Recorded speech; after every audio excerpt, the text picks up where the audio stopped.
Hi friends, ఈ రోజు recipe వచ్చేసి బెల్లం సున్నుండలైతే నాస్టైల్‌లో ఎలా ఈజీగా చేసుకోవాలో ఈజీగా మీకైతే చూపించబోతున్నానండి.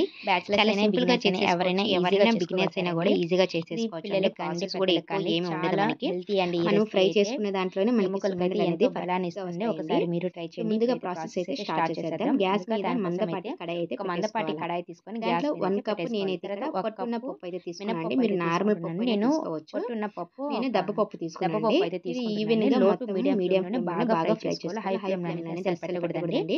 లో టు మీడియం ఫ్లేమ్‌లోనే బాగా ఫ్రై చేసుకోవాలి. పప్పు అనేది ఈవెన్‌గా మనకి బాగా ఫ్రై అవుతుంది. దానికి కూడా మనకి పచ్చి వాసన స్మెల్ అనేది వస్తూ ఉంటుంది. మీడియం కూడా మనకి కొంచెం కలర్ చేంజ్ వరకు ఫ్రై చేసుకుంటేనే మనకి సున్నుండలు అనేది మనకి కూడా బాగా ఫ్రై అయిపోయిన తర్వాత ఒక 1 టేబుల్ స్పూన్ రైస్ అయితే యాడ్ చేస్తున్నానండి. పప్పు బాగా ఫ్రై అయిపోయిన ఒకసారి మొత్తం అయితే బాగా కలిపి స్టవ్ అయితే ఆఫ్ చేసేసుకోవాలి. మనకి బియ్యం అనేది వేసి ఆల్రెడీ పప్పు వేడిగా ఉంటుంది కాబట్టి రైస్ కూడా మనకి బాగా ఫ్రై అయిపోతుంది. సున్నుండలు లేకుంటే మొత్తం కూడా స్టవ్ ఆఫ్ చేసేసి పక్కన పెట్టేసుకొని బాగా చల్లారిన తర్వాత మొత్తం వేసేసుకొని బాగా చల్లారినివ్వాలండి.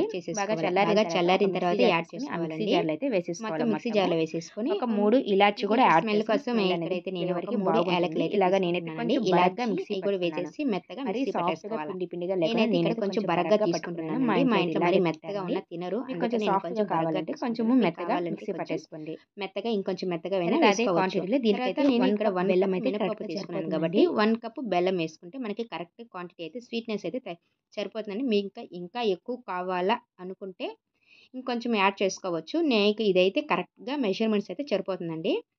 మొత్తం మెత్తగా మిక్సీ పట్టేసుకోవాలి. చూసారా? ఇలా మెత్తగా మిక్సీ పట్టేసుకున్న తర్వాత ఒక బౌల్‌లోకి అయితే మొత్తం ట్రాన్స్‌ఫర్ చేసేసుకోవాలా. మీకు కావాలంటే ఇక్కడ ఒక హాఫ్ తీసుకొని పక్కన పెట్టేసి మీకు కావాల్సినప్పుడు నెయ్యైనా యాడ్ చేసుకోవచ్చండి. ఇది స్టోర్ చేసుకోవచ్చు మనం ఇలా మిక్సీ పట్టిన పౌడర్‌ని. లేదు అంటే మొత్తం ఒకేసారి కలుపుకోవచ్చు. లేదు మనము స్టోర్ చేసుకున్నా గానీ మనకి ఎప్పుడు కావాలో అప్పుడు ఫ్రెష్‌గా నెయ్యి యాడ్ చేసేసుకొని మొత్తం అయితే సున్నుండలైతే చేసుకోవచ్చు. నేనైతే ఇప్పుడు కొంచెం హాఫ్ తీసి పక్కన పెట్టేసి ఒక హాఫ్ అయితే నేను ఇక్కడ కలుపుకుంటున్నానండి. వేడి వేడి నెయ్యి కరిగించి వేడి వేడి నెయ్యి అయితే యాడ్ చేసుకొని కొంచెం కొంచెం మొత్తం అయితే బాగా కలుపుకోవాలండి.